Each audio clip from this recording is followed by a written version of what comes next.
ഞങ്ങളും ക്രൂശിക്കപ്പെട്ട ക്രിസ്തുവിനെ പ്രസംഗിക്കുന്നു. ദൈവ തിരുനാമത്തിന് മഹത്വം ഉണ്ടാകട്ടെ. 51 സങ്കീർത്തനം നമുക്കെടുക്കാം. 51 സങ്കീർത്തനം ചില വാക്യങ്ങൾ നമുക്ക് വായിക്കണമല്ലോ. 51 സങ്കീർത്തനം ആദ്യത്തെ വാക്യം മുതൽ നമുക്ക് വായിച്ച് കേൾക്കാം. ദൈവമേ, നിന്റെ ദയയ്ക്ക് തക്കവണ്ണം എന്നോട് കൃപയുണ്ടാകണമേ.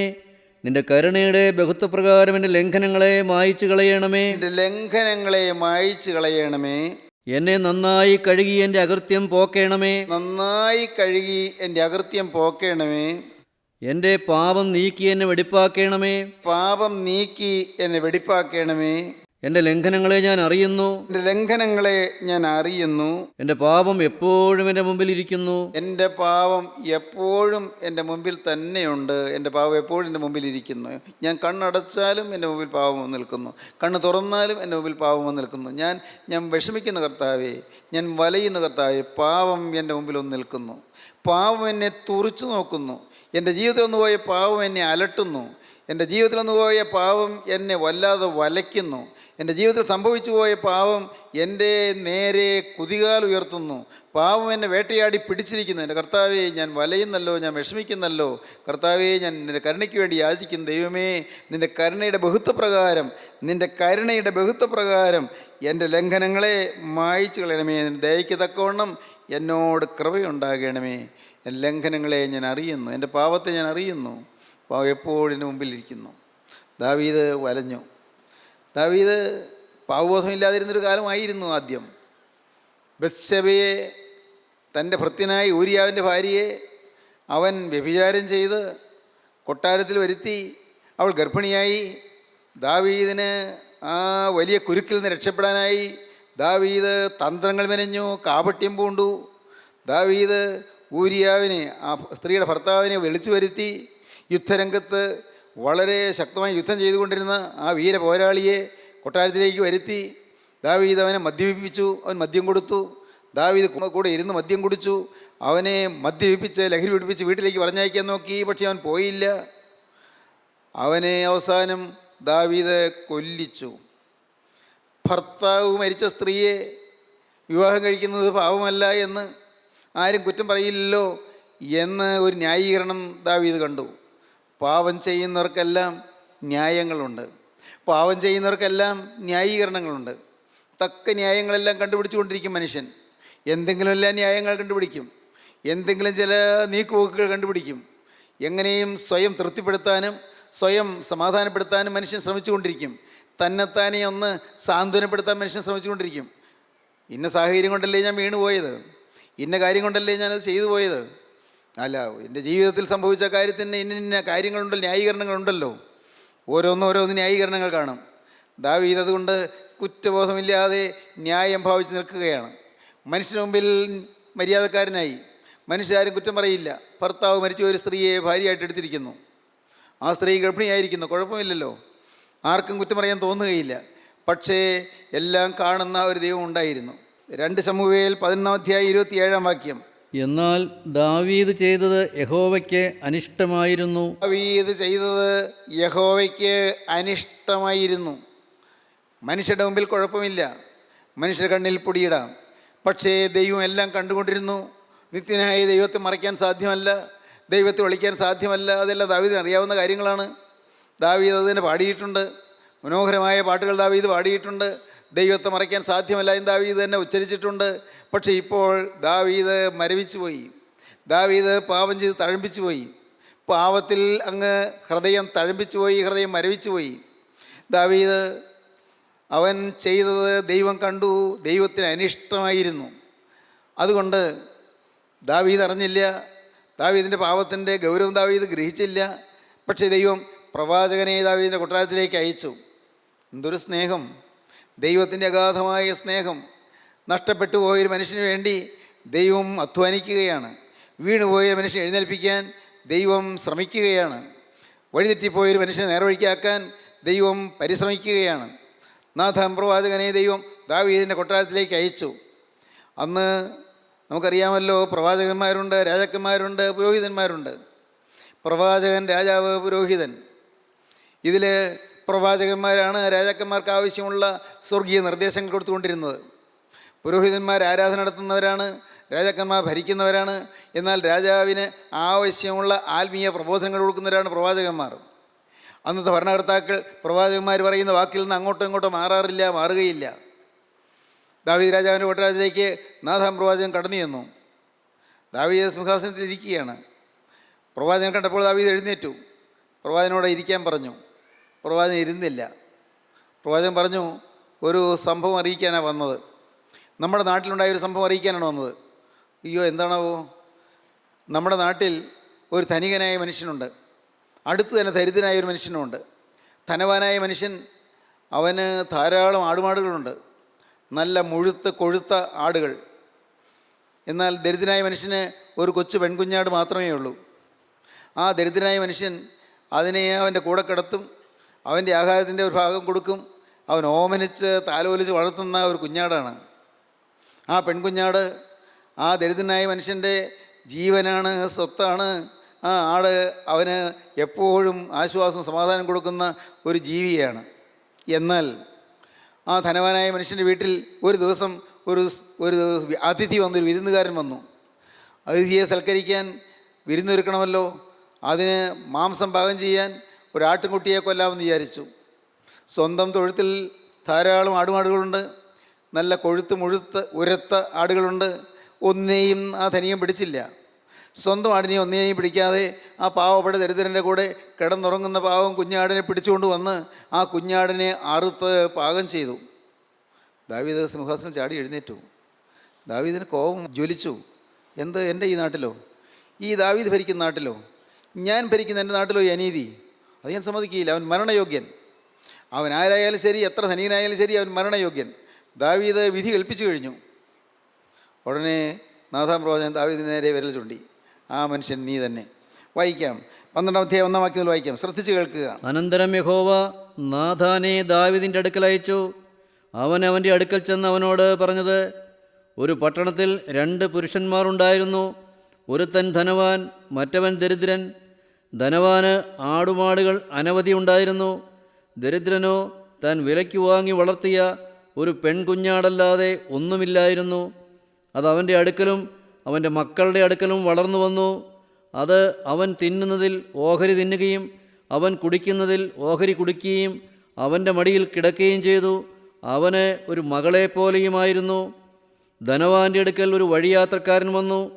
തൻ്റെ അടുക്കൽ വന്ന വഴിവാക്കിനു വേണ്ടി പാകം ചെയ്യുവാൻ സ്വന്തം ആടുമാടുകളിൽ ഒന്നിനെ എടുപ്പാൻ മനസ്സാകാതെ അവൻ ആ ദരിദ്രൻ്റെ കുഞ്ഞാടിനെ പിടിച്ച് തൻ്റെ അടുക്കൽ വന്ന ആൾക്ക് വേണ്ടി പാകം ചെയ്തു. അപ്പോൾ ദാവീദിൻ്റെ കോപം ആ മനുഷ്യൻ്റെ നേരെ ഏറ്റവും ജ്വലിച്ചു. അവൻ നാഥാനോട്, യഹോവയാണ് ഇത് ചെയ്തവൻ മരണയോഗ്യൻ. അവൻ കനിവില്ലാതെ ഈ കാര്യം പ്രവർത്തിച്ചതുകൊണ്ട് ആ ആടിനു വേണ്ടി 4 ഇരട്ടി പകരം കൊടുക്കണമെന്ന് പറഞ്ഞു.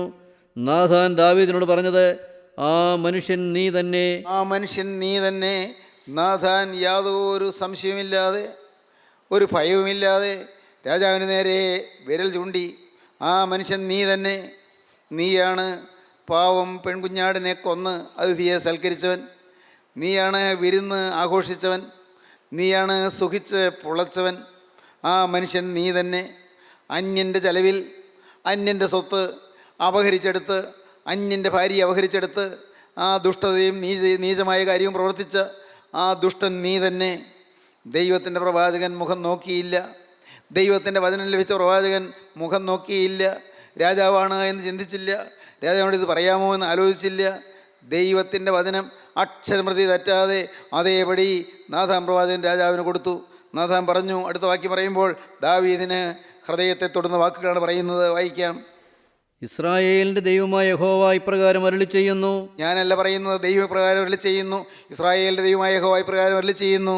ഞാൻ നിന്നെ ഇസ്രായേലിന് രാജാവായിട്ട് അഭിഷേകം ചെയ്തു. നിന്നെ ശൗലിൻ്റെ കയ്യിൽ നിന്ന് വിടുവിച്ചു. ഞാൻ നിനക്ക് നിൻ്റെ യജമാനൻ്റെ ഗൃഹത്തെയും നിൻ്റെ മാർവിടത്തിലേക്ക് നിൻ്റെ യജമാനൻ്റെ ഭാര്യമാരെയും തന്നു. ഇസ്രായേൽ ഗൃഹത്തെയും യഹൂദാ ഗൃഹത്തെയും നിനക്ക് തന്നു. പോരായെങ്കിൽ ഇന്നതും കൂടെ ഞാൻ നിനക്ക് തരുമായിരുന്നു. നീ യഹോവയുടെ കൽപ്പന നിരസിച്ച് അവന് അനിഷ്ടമായുള്ളത് ചെയ്തത് എന്തിന്? യഹോവയുടെ കൽപ്പന നിരസിച്ച് ദൈവത്തിന് അനിഷ്ടമായുള്ളത് നീ ചെയ്തത് എന്തിന്? എല്ലാം നിനക്ക് തന്നതല്ലേ? ഞാൻ നിനക്ക് എല്ലാ സൗകര്യങ്ങളും തന്നു. ആടുകൾ നോക്കുന്ന വേലയിൽ നിന്നെ കൊണ്ടുവന്നത് ഞാനല്ലേ? നിന്നെ ആട്ടിൻതൊഴുത്തിൽ നിന്ന് വരുത്തിയത് ഞാനല്ലേ? സിംഹാസനത്തിൽ ഇരുത്തിയത് ഞാനല്ലേ? പൊൻചങ്കോൽ പിടിപ്പിച്ചത് ഞാനല്ലേ? രാജകീയ കിരീടം ധരിപ്പിച്ചത് ഞാനല്ലേ? ഞാനല്ലേ നിനക്ക് ഭരണാധികാരം തന്നത്, രാജസിംഹാസനം തന്നത്? എല്ലാം നിനക്ക് ദാനമായി തന്നില്ലേ? എന്നിട്ട് നീ എന്താണ് എന്നോട് നീ പാപം ചെയ്ത് എനിക്ക് അനിഷ്ടമായത് ചെയ്ത് എന്തിന്? ദൈവം ചോദിച്ചു. അടുത്ത വാക്യം, ഹിത്യനായ ഊരിയാവെ വാൾ കൊണ്ട് വെട്ടി. ഇത് വാളെടുത്തില്ല, ദാവീദ് വാൾ കൊണ്ട് വെട്ടിയില്ല. പക്ഷെ കർത്താവ് പറയുന്നു, ഹിത്യനായ ഊരിയാവേ നീ വാൾ കൊണ്ട് വെട്ടി. ദാവീദാണ് കൊല്ലിച്ചത്. അതുകൊണ്ട് ആ പാതകം മുഴുവൻ ദാവീദിന്റെ തലമേൽ വന്നു. ഹിത്യനായ ഊരിയാവേ നീ വാൾ കൊണ്ട് വെട്ടി. അവൻ്റെ ഭാര്യയെ നിനക്ക് ഭാര്യയായിട്ടെടുത്തു. അവൻ്റെ ഭാര്യയെ നിനക്ക് ഭാര്യയായിട്ടെടുത്തു. അവനെ അമ്മോന്യരുടെ വാൾ കൊണ്ട് കൊല്ലിച്ചു. അവനെ അമ്മോന്യരുടെ വാൾ കൊണ്ട് കൊല്ലിച്ചു. ദൈവത്തിന് സ്തോത്രം. തന്നെയല്ല, ദൈവതമ്പുരാൻ പിന്നെയും പറയുന്നത് വളരെ മർമ്മപ്രധാനമായ കാര്യങ്ങളാണ്. ഹൃദയത്തെ ഭേദിപ്പിക്കുന്ന, ഹൃദയത്തെ പിളർക്കുന്ന കാര്യങ്ങളാണ് പറയുന്നത്. എന്താണ് പറയുന്നത്? നീ എന്നെ നിരസിച്ച് ഹിത്യനായ ഊരിയാവിൻ്റെ ഭാര്യയെ നിനക്ക് ഭാര്യയായിട്ടെടുത്തതുകൊണ്ട് വാൾ നിന്റെ ഗൃഹത്തെ ഒരിക്കലും വിട്ടുമാറുകയില്ല. നിന്റെ ഗൃഹത്തിൽ ഇനിയും കലഹമുണ്ടാകും, നിന്റെ ഗൃഹത്തിൽ ഇനിയും വാളുണ്ടാകും, നിന്റെ ഗൃഹത്തിൽ നിന്ന് വാൾ വിട്ടുമാറുകയില്ല. നിന്റെ ഗൃഹത്തിൽ തലമുറ തലമുറയായി വാളുണ്ടാകും. തലമുറയായി നിന്റെ വീട്ടിൽ, നിന്റെ കൊട്ടാരത്തിൽ തന്നെ വലിയ കലഹമുണ്ടാകും, കൊലപാതകങ്ങൾ നടക്കും. വാൾ നിന്റെ ഗൃഹത്തെ വിട്ട് മാറുകയില്ല. ശാപം വരികയാണ്. നിസ്സാര കാര്യമൊന്നല്ല വിചാരിക്കേണ്ടത്, ഗൗരവമേറിയ കാര്യമാണ്. ഈ പിശാചിൻ്റെ കണിയിൽ വീണ്, സാത്താൻ്റെ കണിയിൽ വീണ്, അവൻ പാപത്തിൻ്റെ കണിയിൽ വീണതുകൊണ്ട് സംഭവിച്ചത് എന്താണ്? തലമുറകൾക്ക് നാശം വരികയാണ്, തലമുറകൾക്ക് കേടുവരികയാണ്. ദൈവത്തിന് സ്തോത്രം. വാൾ നിന്റെ ഗൃഹത്തെ വിട്ട് മാറുകയില്ല. യഹോവ ഇപ്രകാരം അരുളി ചെയ്യുന്നു, നിന്റെ സ്വന്തം ഗൃഹത്തിൽ നിന്ന് ഞാൻ നിനക്ക് അനർത്ഥം വരുത്തും. സ്വന്തം വീട്ടിൽ നിന്ന് തന്നെ നിനക്ക് ശത്രുത്വം ഉണ്ടാകും. സ്വന്തം വീട്ടിൽ നിന്ന് തന്നെ നിനക്ക് കേടുവരും. സ്വന്തം വീട്ടിൽ നിന്ന് തന്നെ നിനക്ക് അനർത്ഥം വരും. സ്വന്തം ഭവനത്തിൽ നിന്ന് തന്നെ, നിന്റെ വീട്ടുകാരിൽ നിന്ന്, നിന്റെ സ്വന്തം വീട്ടിലുള്ളവരിൽ നിന്ന് നിനക്ക് നാശം വരും, നിനക്ക് അപകടം വരും. നീ കാണുകയെ ഞാൻ നിന്റെ ഭാര്യമാരെ എടുത്ത് നിന്റെ കൂട്ടുകാരന് കൊടുക്കും. നിന്റെ കൊട്ടാരത്തിൽ തന്നെ നിന്റെ ഭാര്യമാർ വേശ്യാവൃത്തി ചെയ്യേണ്ടി വരും. അവൻ ഈ സൂര്യൻ്റെ വെട്ടത്ത് തന്നെ നിന്റെ ഭാര്യമാരോട് കൂടെ ശയിക്കും. പകൽ വെളിച്ചത്തിൽ തന്നെ ഹീനമായ മ്ലേച്ഛമായ കാര്യങ്ങൾ നടക്കും. നീ അത് രഹസ്യത്തിൽ ചെയ്തു. നീ രഹസ്യത്തിലാണ് വ്യഭിചാരം ചെയ്തത്. ഞാനോ ഈ കാര്യം ഇസ്രായേൽ ഒക്കെയും കാണുക സൂര്യൻ്റെ വെട്ടത്ത് തന്നെ നടത്തും. ദൈവത്തിന് സ്തോത്രം. പകൽ തന്നെ എല്ലാവരും കാണുകയും നാട്ടുകാരെല്ലാവരും അറിയേ നിന്റെ വീട്ടിൽ വ്യഭിചാരം നടക്കും. എൻ്റെ സഹോദരങ്ങളെ, നിത്യനായ ദൈവത്തിൻ്റെ അൽപ്പാട് കേട്ട് ദാവീദ് വിറച്ചുപോയി. ദാവീദ് പേടിച്ചുപോയി.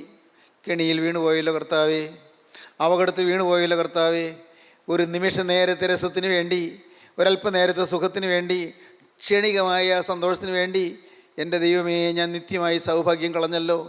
തലമുറകൾക്ക് നഷ്ടം വരുത്തിയല്ലോ. എൻ്റെ മക്കൾക്കും മക്കളുടെ മക്കൾക്കും ശല്യം വരുത്തിയല്ലോ. ദാവീദിന് കാര്യം ഗ്രഹിക്കാൻ പറ്റി. പ്രിയപ്പെട്ടവരെ, കേൾക്കണമോ? 2 ശമൂവേൽ 13 അധ്യായത്തിലേക്ക് വരുമ്പോൾ ദാവീദിൻ്റെ കൊട്ടാരത്തിൽ തന്നെ ദാവീദിൻ്റെ ഒരു മകളെ വ്യഭിചാരം ചെയ്തു. നാടാകെ അറിഞ്ഞു, എല്ലാവരും അറിഞ്ഞു. രാജകൊട്ടാരത്തിൽ വ്യഭിചാരം. ദാവീദിൻ്റെ ഒരു മകൻ സ്വന്തം സഹോദരിയെ വ്യഭിചാരം ചെയ്തു. അതോ എല്ലാവരും അറിയുകയും ചെയ്തു. നാണമായി, മോശമായി. ദാവീദ് രാജാവിൻ്റെ കൊട്ടാരത്തിൽ, ദൈവഭൃത്യൻ്റെ കൊട്ടാരത്തിൽ, ദൈവത്തിൻ്റെ അഭിഷിക്തൻ്റെ ഭവനത്തിൽ ഇതാ വ്യഭിചാരം നടക്കുന്നു. മക്കളുടെ കാര്യം ദൈവം പറഞ്ഞു, തലമുറകൾക്ക് അത് വരുമെന്ന് പറഞ്ഞു. വന്നു, തീർന്നില്ല. 13 അധ്യായത്തിൽ 2 ശമൂവേൽ 13 അധ്യായത്തിൽ ദാവീദിൻ്റെ ഒരു മകൻ മറ്റൊരു മകനെ അടിച്ചു കൊന്നു. എല്ലാവരും കാണുക, മക്കളെല്ലാവരും കൂടിയിരിക്കുമ്പോൾ ഒരു മകൻ മറ്റു മകനെ അടിച്ചു കൊന്നു. കൊലപാതകം നടന്നു. നിൻ്റെ വീട്ടിൽ തന്നെ നിനക്ക് അനർത്ഥം വരുത്തുമെന്ന് പറഞ്ഞു. അതങ്ങനെ തന്നെ സംഭവിച്ചു. തുടർന്ന് വായിക്കുമ്പോൾ കാണാം, ദാവീദ് കൊട്ടാരം വിട്ട് ഓടേണ്ടി വന്നു. ഒരു മകനെ പേടിച്ച് അപ്പൻ ഓടേണ്ടി വന്നു. ദൈവത്തിന് സ്തോത്രം. പാപം പിന്തുടരുകയാണ്, ശാപം പിന്തുടരുകയാണ്. കെണിയിൽ വീഴാതിരിക്കാൻ നോക്കിക്കൊള്ളുക, കെണിയിൽ വീണ് നശിക്കാതിരിക്കാൻ നോക്കിക്കൊള്ളുക. പാപത്തിൻ്റെ കെണിയിൽ വീഴിക്കാൻ പിശാച് പിറകെയുണ്ട്.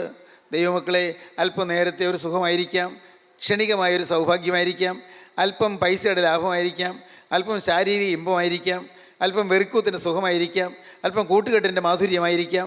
കൂട്ടുകാർ നിന്നെ ചതിച്ചു എന്ന് വരാം. ദൈവത്തിന് സ്തോത്രം. സഹോദരങ്ങളെ, അനേകം യുവാക്കന്മാർ നശിക്കുന്നത് കൂട്ടുകെട്ടിലാണ്.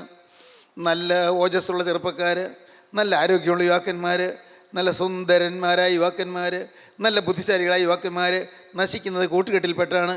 കൂട്ടുകെട്ടാവുമ്പോൾ, കൂട്ടുകൂടുമ്പോൾ വേണ്ടാതങ്ങളെല്ലാം തോന്നിപ്പോകുന്നു. കൂട്ടുകൂടുമ്പോൾ ഒരു പ്രത്യേക ശക്തിയാണ്. കാരണം ആ ഓരോരുത്തരിലുള്ള പിശാചുക്കളെല്ലാം ഒന്നിച്ചു കൂടും. പറയുന്നത് നിങ്ങൾക്ക് മനസ്സിലാകുമോ? പ്രിയപ്പെട്ടവരെ, ഓരോരുത്തരും പിശാചുക്കളാണ്. ഈ പിശാചുക്കളെല്ലാം ഒന്നിച്ചു കൂടും.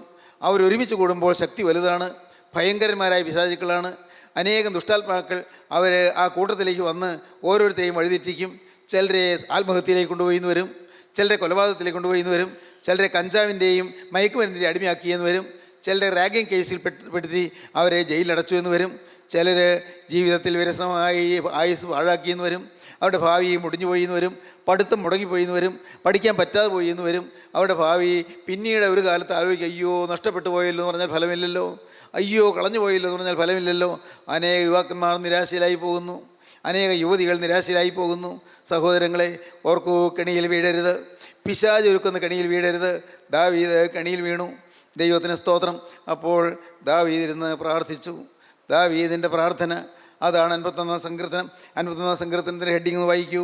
51-ാം സങ്കീർത്തനത്തിൻ്റെ തലക്കെട്ട് എന്താണെന്ന് നമുക്ക് വായിക്കുക. 51-ാം സങ്കീർത്തനം. സംഗീത പ്രമാണിക്ക് ദാവീദിൻ്റെ ഒരു സങ്കീർത്തനം. അവൻ ബേത്ശേബയുടെ അടുക്കൽ ചെന്ന ശേഷം നാഥാൻ പ്രവാചകൻ അവൻ്റെ അടുക്കൽ വന്നപ്പോൾ ചമച്ചത്. നാഥാൻ പ്രവാചകൻ വന്നപ്പോൾ ദാവീദ് എഴുതിയ സങ്കീർത്തനം. ദാവീദ് കരയുകയാണ്.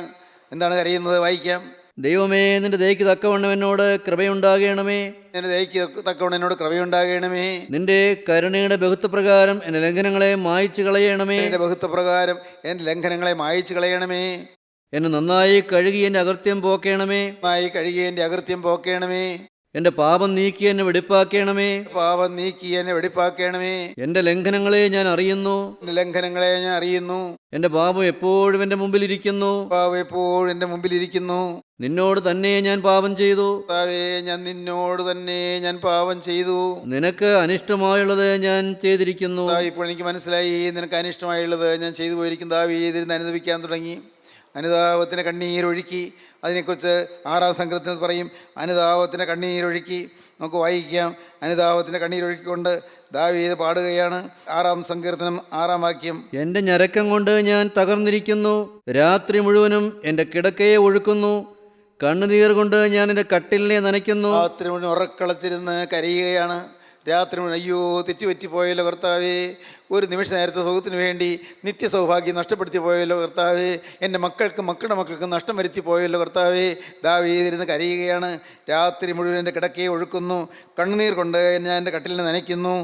ദുഃഖം കൊണ്ട് എൻ്റെ കണ്ണ് കുഴിഞ്ഞിരിക്കുന്നു. ദുഃഖം കൊണ്ട് എൻ്റെ കണ്ണ് കുഴിഞ്ഞിരിക്കും. ദാവീദ് സങ്കടത്തോടെ പറയുകയാണ്. 38-ാം സങ്കീർത്തനത്തിൽ ദാവീദ് പറയുന്നു, എൻ്റെ ശരീരത്തിൽ ഞരക്കം വന്നിരിക്കുന്നു.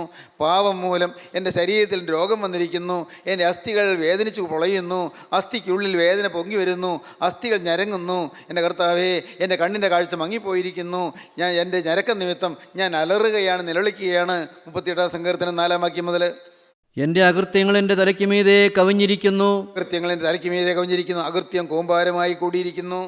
ഭാരമുള്ള ചുമട് പോലെ അവ എനിക്ക് അതിഘനമായിരിക്കുന്നു. ഭാരമുള്ള ചുമട് പോലെ എൻ്റെ അകൃത്യങ്ങൾ എനിക്ക് അതിഘനമായിരിക്കുന്നു.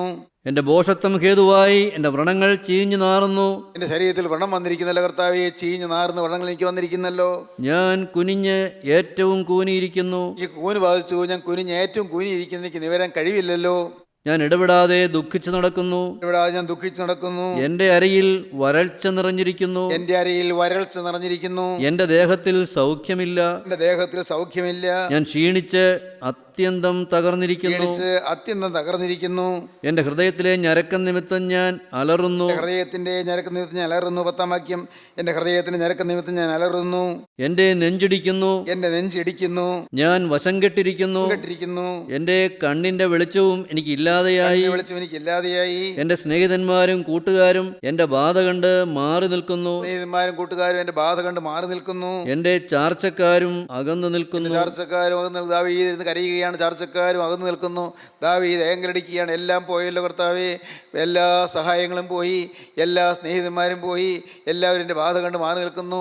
ശരീരത്തിൽ ബാധ, മനസ്സിന് ബാധ, സ്വസ്ഥതയില്ലല്ലോ. ടെൻഷൻ കൊണ്ട് ഞാൻ വലയുന്നല്ലോ. മനസ്സല്ലാതെ ഉരുകിപ്പോകുന്നല്ലോ. അസ്ഥികൾ പിളർക്കുന്നല്ലോ. കർത്താവേ, ഞാൻ എന്തു വേണ്ടു? എനിക്ക് മോചനമില്ലല്ലോ, ഞാൻ എന്തു വേണ്ടു? ദാവീദ് ഇരുന്ന് കരയുകയാണ്. ദൈവത്തിന് സ്തോത്രം. ദാവീദ് പിന്നെയും പറയുന്നു. 132-ാം സങ്കീർത്തനം ദാവീദ് പറയുന്നു, കർത്താവേ, ഇനി എനിക്ക് ഉറങ്ങണമെന്നില്ല, എനിക്ക് ഭക്ഷണം കഴിക്കണമെന്നില്ല, എൻ്റെ പാപം ക്ഷമിച്ച് കിട്ടാതെ ഇനി ഭക്ഷണമില്ല, ഇനി പാനീയമില്ല, ഇനി ഉറക്കമില്ല, കിടക്കയിൽ കയറി കിടക്കുകയില്ല. ഉറപ്പാണ് കർത്താവേ, എനിക്ക് ദൈവത്തിന് എൻ്റെ ഹൃദയത്തിൽ സ്ഥാനം കിട്ടാതെ, യേശു എൻ്റെ ഹൃദയത്തിലേക്ക് വരാതെ, നിത്യരക്ഷകൻ എൻ്റെ ഹൃദയത്തിലേക്ക് വരാതെ ഇനി എനിക്ക് ഉറക്കമില്ല. 132 സങ്കീർത്തനം 1 വാക്യം മുതൽ. യഹോവേ, ദാവീദിനെയും അവൻ്റെ സകല കഷ്ടതയെയും ഓർക്കണമേ. കർത്താവേ, ഈ ഉള്ളവനെ ഒന്ന് ഓർക്കണമേ. അവൻ യഹോവയോട് സത്യം ചെയ്തു. നിന്നോടൊരു സത്യം ചെയ്യുകയാണ്. യാക്കോബിന്റെ വല്ലഭന് നേർന്നത് എന്തെന്നാൽ, ഞാൻ നിന്നോടൊരു നേർച്ച നേരുകയാണ്. ഞാൻ യഹോവയ്ക്കൊരു സ്ഥലം, ഞാൻ ദൈവത്തിന് എൻ്റെ ഹൃദയത്തിലൊരു സ്ഥലം, യാക്കോബിന്റെ വല്ലഭന് ഒരു നിവാസം കണ്ടെത്തും വരെ, ദൈവത്തിന് എൻ്റെ ഹൃദയത്തിൽ ഒരു നിവാസം കണ്ടെത്തും വരെ ഞാൻ എൻ്റെ കൂടാര വീട്ടിൽ കടക്കയില്ല, കൊട്ടാരത്തിലേക്ക് പോകുന്നില്ല, എൻ്റെ ശയ്യമേൽ കയറി കിടക്കുകയുമില്ല. ഞാൻ എൻ്റെ കണ്ണിന് ഉറക്കവും എൻ്റെ കണ്ണിനെ ഉറക്കം കൊടുക്കുകയില്ല, എൻ്റെ കൺപോളയ്ക്ക് മയക്കവും കൊടുക്കയില്ല.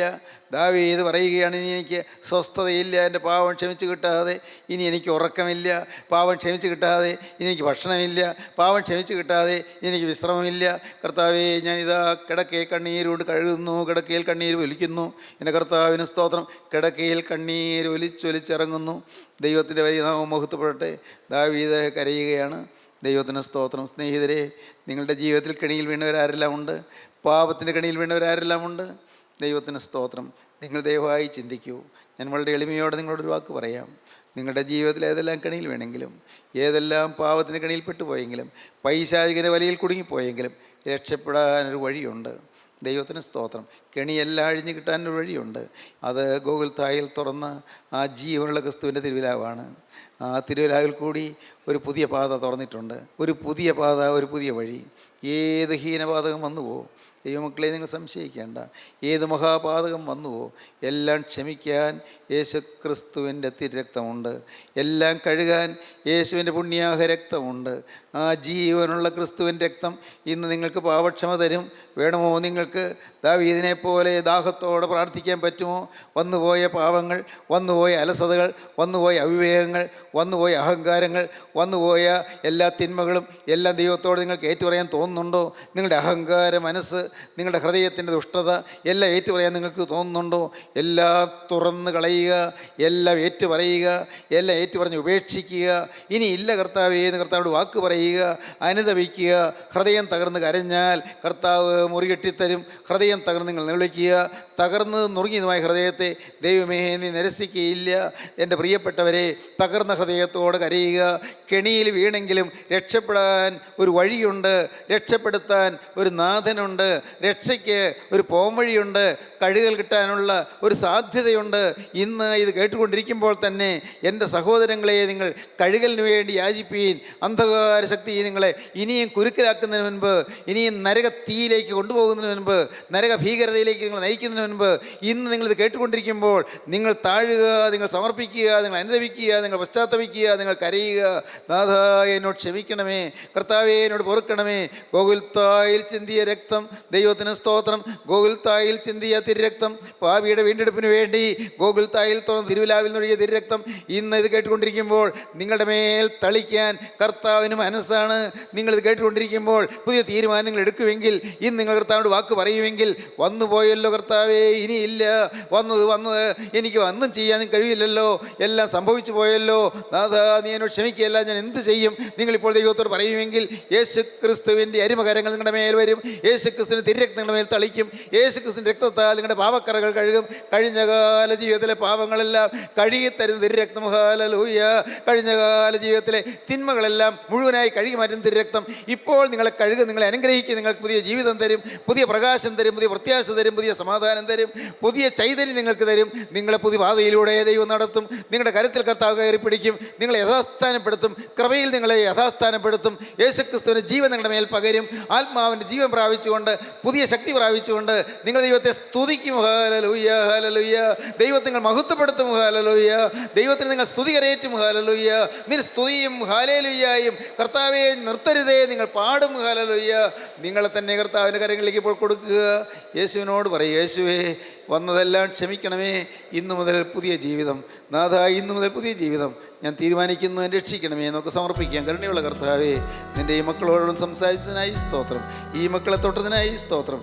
എല്ലാവരെയും വാഴ്ത്തണമേ, എല്ലാവരെയും അനുഗ്രഹിക്കണമേ, എല്ലാവരുടെ മേലും തൃക്കരം വയ്ക്കണമേ. അനുഗ്രഹിച്ച് സമാധാനത്തോടെ എഴുന്നേൽപ്പിക്കണം. ഇവിടുത്തെ രണ്ടാമത്തെ വരവിന് വേണ്ടി എല്ലാവരെയും ഒരുക്കണമേ. യേശു ക്രിസ്തുവിൻ്റെ മഹത്വമുള്ള നാമത്തിൽ തന്നെ. ആമീൻ. ഹല്ലേലൂയ.